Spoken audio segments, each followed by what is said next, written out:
ഇവിടെ ഇതാ പാമ്പുണ്ട്. നമ്മുടെ അപ്പുറത്തെ വീട്ടിലാണ് പാമ്പ് വന്നിരിക്കുന്നത്. നമുക്ക് നോക്കാം. സീരിയസ് ഈ വീട്ടിലാണ് പാമ്പുള്ളത്.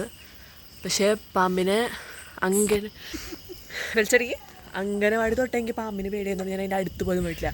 എൻ്റെ വീട്ടിലാണ് ഞാൻ നിൽക്കുന്നത്. വീടിൻ്റെ മൂലയ്ക്ക് ഒരുത്തി ധൈര്യശാലി ആ വീടിൻ്റെ വാതിൽക്കൽ നിൽക്കുന്നുണ്ട്. പേടിയാവുന്നുണ്ട് ഗൈസ്. എനിക്ക് ഭയങ്കര പേടിയാണ് പാമ്പിനെ. ബൈ ഗൈസ്, പാമ്പിനെ പിടിക്കുകയാണെങ്കിൽ വ്ളോഗ് ചെയ്യുന്നതായിരിക്കും. ബൈ. ഇത്ര നേരം ആ പാമ്പ് നമ്മുടെ ഡോറില്ലേ, എൻ്റെ കട്ടിലില്ല അതിൻ്റെ മേലെയായിരുന്നു.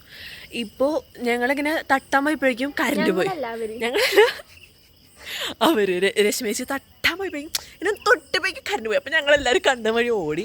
അപ്പോൾ തിരിച്ചു വന്നപ്പോഴേക്കും പാമ്പ് അവിടെ ഇല്ല. വാട്ട് ഈസ് സൂപ്പർ അല്ലേ?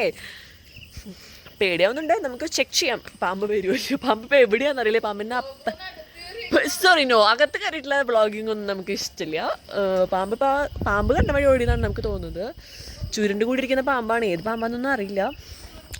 Let's check.